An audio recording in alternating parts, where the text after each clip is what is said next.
perspective as someone who has spent a lot of time in the city. As a young guy, how did you come into it and start and actually figure out the world of trading? That's a good question, like figuring out the world of trading. Wow, okay. It took a long time. I started as a retail trader. And I was trading with my own money as a teenager. And then went to university, carried on, and then was hired by Goldman Sachs. And I never really started genuinely figuring it out until I was actually in the city. Because there is an investment spectrum.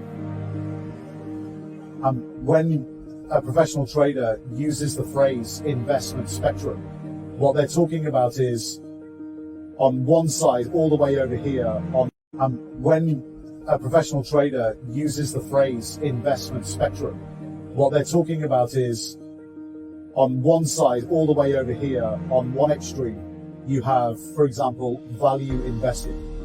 And then all the way on the other extreme, you have short-term trading.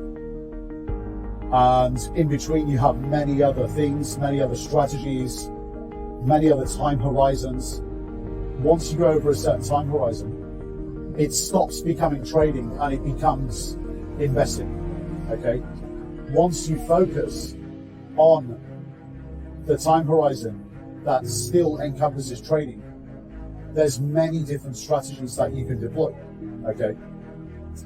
And yesterday we talked about, for example, when you asked me about the education of what traders would need, like joining the industry. The first step is always to get like a broader overall understanding and broader education, okay? The next step is actually finding that sweet spot within trading over those time frames that are trading, not investing. Finding that sweet spot that suits your personality. And this is something we always push in the Institute. It's like you have to have a systematic process. You have to understand that you need a broader perspective.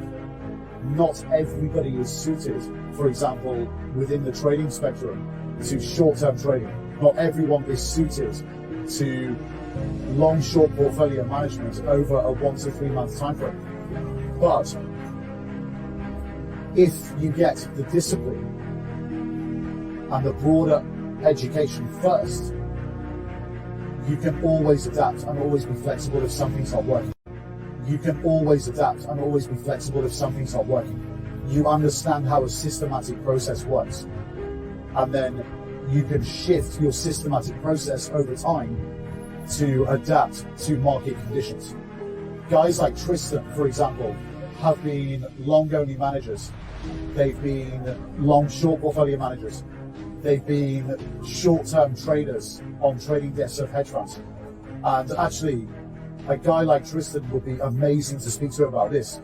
And he actually gives a seminar in Australia, literally called Matching Personality to Process. If your personality is more suited to things, you should be concentrating on that. But you shouldn't concentrate on it from the outset. Retail traders jump in to short-term trading typically because they think that this is what they have to do, or they jump into stuff, that think their personality is matched to from the beginning, and they don't realize that when they start doing things, either it doesn't pay, as in it doesn't work, or their personality is not suited to it, and they have to then continue finding what actually works for them. And it's all about hitting that sweet spot. Now, the Institute's education, for example, gives you that broad education. The Institute's education, for example, gives you that broad education. And then within that systematic process, you can actually go out and find where your personality is best suited within the process. So it's very, very flexible. And if you speak to Tristan about it, he'll give you some really good tips on how this works. So if you get 5 minutes with him at any time during the week, definitely speak to him about it.